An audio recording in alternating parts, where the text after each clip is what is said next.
Assalamualaikum warahmatullahi wabarakatuh. Halo semuanya. Pada video ini saya akan menjelaskan tentang simulasi neural network pada logika NND menggunakan Microsoft Excel. Nah, pada simulasi ini kita akan mempelajari bagaimana proses neural network melakukan training, menghitung output, dan memperbarui bobot dan mengevaluasi error secara sederhana menggunakan Excel. Sebelumnya, perkenalkan, saya Ita Yulianggraini dengan NIM 2311073. Mungkin langsung saja kita masuk ke bagian yang pertama. Nah, di sini itu apa sih yang kita akan pelajari? Nah, pertama-tama itu kita akan melihat dataset dan struktur neural network-nya. Kemudian di sini kita akan membahas proses feed forward untuk menghitung output-nya. Lalu kita ke proses training dan update bobotnya. Kemudian kita evaluasi error menggunakan MSE atau mean square error-nya. Nah, kemudian kita mengatur rate terhadap proses trainingnya, dan yang terakhir itu kita simulasi beserta kesimpulannya. Langsung saja kita masuk ke bagian dataset dan struktur spreadsheet-nya.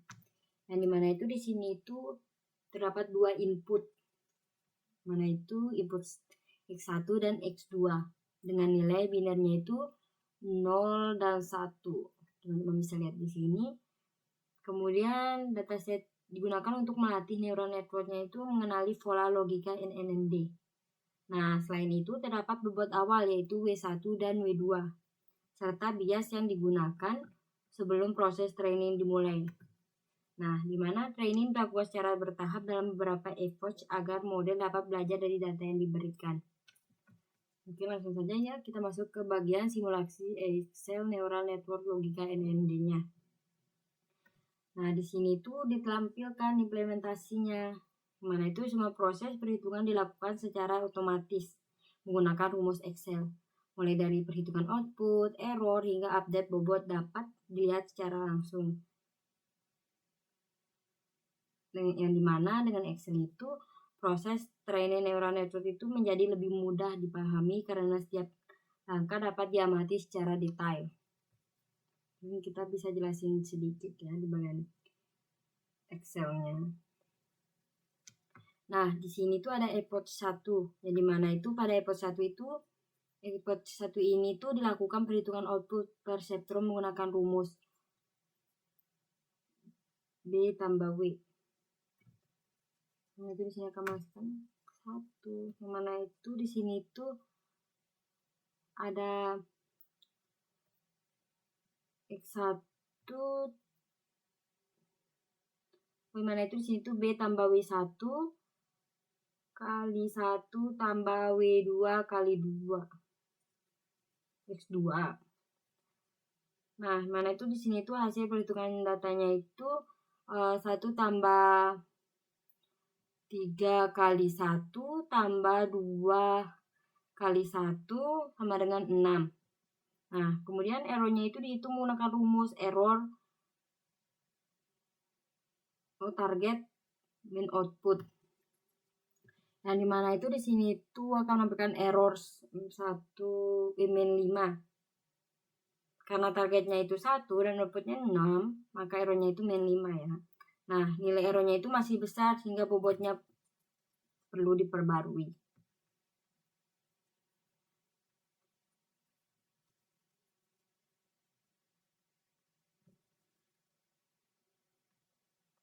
Langsung saja kita masuk ke bagian approach 2.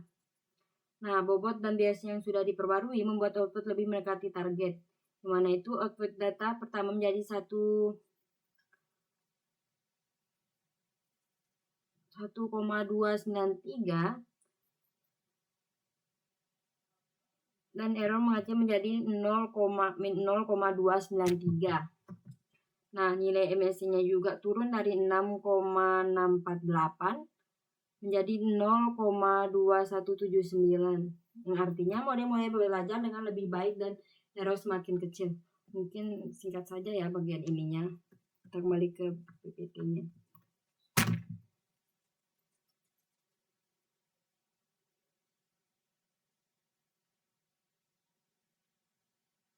Nah, langsung saja ya. Bagian sini itu kita menjelaskan proses feed forward-nya. Dimana itu feed forward-nya itu sebuah proses menghitung output dari input dan bobot yang dimiliki neural network-nya. Yang dimana rumus yang digunakan itu X1 kali W1 plus X2 kali W2 plus bias. Ini akan menampilkan outputnya. Nah, mana itu setelah output diperoleh, nilai tersebut dibandingkan dengan target untuk mencari error. Yang mana error inilah yang nantinya digunakan untuk memperbarui bobotnya. Kemudian di sini itu ada bagian backpropagation atau update bobot dan biasnya. Nah, mana itu di sini itu neural network itu melakukan update bobot dan bias berdasarkan error yang dihasilkan sebelumnya. Yang dimana itu di sini itu agar output model semakin mendekati target yang diharapkan. Di sini itu ada rumus bobot yang digunakan. Yang dimana itu di sini itu W lama plus LR atau learning rate-nya itu kali X1 kali error. Mana itu di sini itu akan menampilkan nilai atau menghasilkan nilai W1 baru. Di sini juga sama. Di sini itu menggunakan W2 lama plus learning rate-nya itu kali X2 kali error dan menghasilkan W2 baru. Nah, di biasnya itu bias lama plus learning rate kali error dan menghasilkan nilai bias baru. Nah, di sini itu biasnya juga diperbarui menggunakan nilai error. Learning rate atau LR itu menentukan seberapa besar perubahan bobot pada setiap iterasi trainingnya. Nah, di sini itu kita masuk ke bagian mean square error atau MSE-nya. Di sini itu membahas evaluasi model menggunakan mean square error atau MSE-nya. Yang mana itu di sini itu digunakan untuk mengukur seberapa besar error yang dihasilkan model setelah R1 effort selesai. Nah, di sini tuh ada rumus MSE-nya. Yang dimana di sini tuh ada sigma error kuadrat 2 per N. Dimana itu semakin kecil nilai MSE-nya, maka model dianggap semakin baik dan lebih akurat dalam melakukan prediksinya. Nah, di sini tuh kita masuk ke bagian hyperparameter tuning-nya. Yang dimana itu di sini tuh dijelaskan pengaruh learning rate terhadap proses training neural network-nya. Nah, yang dimana itu jika learning rate terlalu kecil, maka proses training akan berjalan lambat. Namun jika terlalu besar, model bisa menjadi tidak stabil. Karena itu diperlukan nilai learning rate yang sesuai agar proses konvergensi menjadi lebih cepat dan optimal. Kemudian kita masuk ke hasil simulasinya, teman-teman bisa lihat di sini. Nah, di sini itu kita menggunakan output model setelah 55 effort training atau tanpa fungsi aktivitasnya. Nah, di bagian ini itu teman-teman bisa lihat di sini itu menampilkan 3 status yang masih error dan 1 status yang mendekati errornya.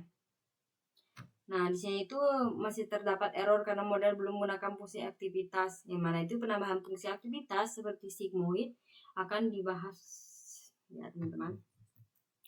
Nah, di sini itu ada kode program neural network-nya. Nah, dimana itu di sini itu kita menggunakan Python. Pada bagian awal terdapat info library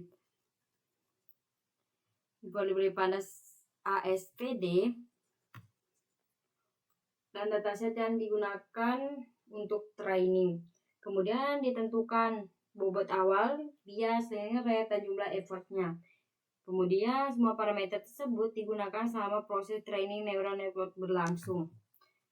Selanjutnya kita masuk ke bagian proses trainingnya dan perhitungan errornya.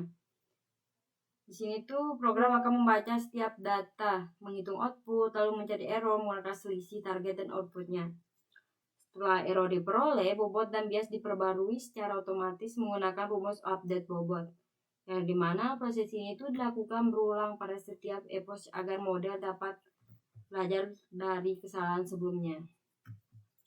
Kemudian di sini tuh kita masuk ke penyempurnaan data training ke Excel-nya. Yang dimana di sini tuh menunjukkan proses penyimpanan hasil training ke dalam file Excel-nya. Kemudian semua data seperti efforts, output, error, MSA, dan bobot baru disimpan dalam bentuk data frame, dimana itu hasilnya tersebut diekspor ke file Excel agar mudah dianalisis dan dipelajari kembali. Nah, di sini tuh langsung aja kita masuk ke bagian terakhir, kesimpulannya. Nah, di bagian ini tuh kita bisa melihat ya, kesimpulan dari simulasi ini tuh neural network-nya itu dapat diimplementasikan menggunakan Microsoft Excel maupun Python sederhana, dimana proses utamanya itu dipelajari meliputi feed forward, update bobot, evaluasi error, dan pengaruh learning rate-nya. Semakin baik parameter yang digunakan, maka hasil training model juga akan semakin optimal. Mungkin sekian penjelasan mengenai simulasi neural network logika NNND-nya.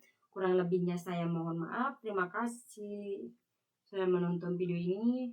Sekian dari saya. Wassalamualaikum warahmatullahi wabarakatuh.